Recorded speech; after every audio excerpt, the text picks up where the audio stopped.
교수님, 간 건강이 안 좋으면 탈모약을 먹으면 안 된다고 하던데 정말인가요?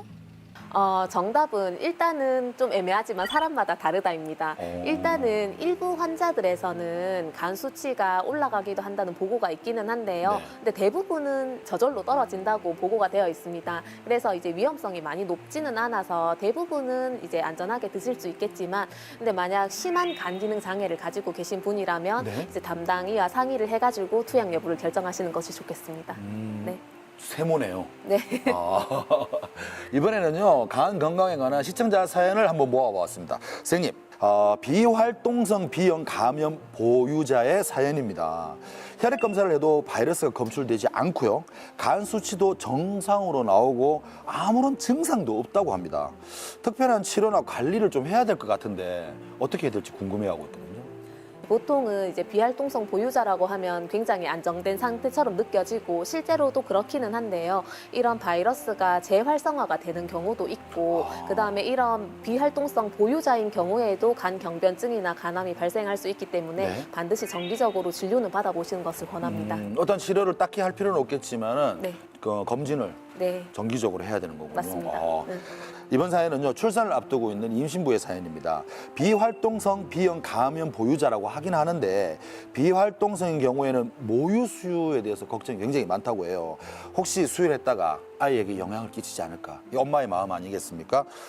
해도 될까요? 예, 해도 됩니다. 관계 없나요? 예. 실제로 이제 비형 간염 산모에서 그 수유와 부유 수유를 했을 때 영아에서 이제 감염률에 크게 차이가 없다고 이미 밝혀졌기 때문에요. 현재는 가이드라인에서도 임산부가 모유 수유하는 것을 권장하도록 하고 있습니다.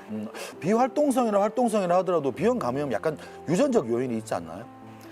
유전이라기보다는 특히 우리나라에서는 엄마에서부터 태어날 때 네. 이제 많이 감염이 되는 경우가 많습니다. 예, 그래서 이제 보통 어머님이 비형 간염을 가지고 계시고 특히 예전에 예방 네. 접종이 많이 활성화되지 않았을 경우에는 이제 아드님이나 따님 같은 분들이 같이 비형 간염이 걸리셔서 병원에 같이 찾아오시는 경우도 많습니다.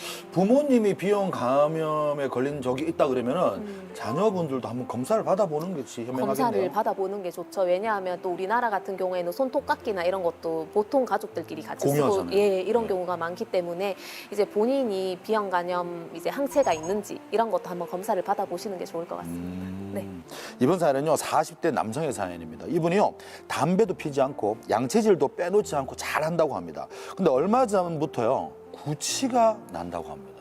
원래 입냄새가 나지 않았대요. 근데 계속 난다고 하고 양체질을 해서 아무리 열심히 해봐도 조금 역한 입냄새가 본인 스스로 느낀다고 하네요.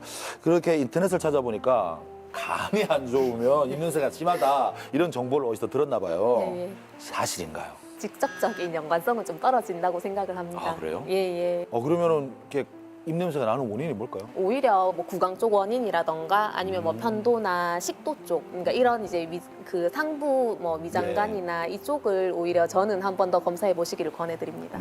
그렇군요. 간 때문에 입냄새가 난다 뭐 이런 건 아니다. 예.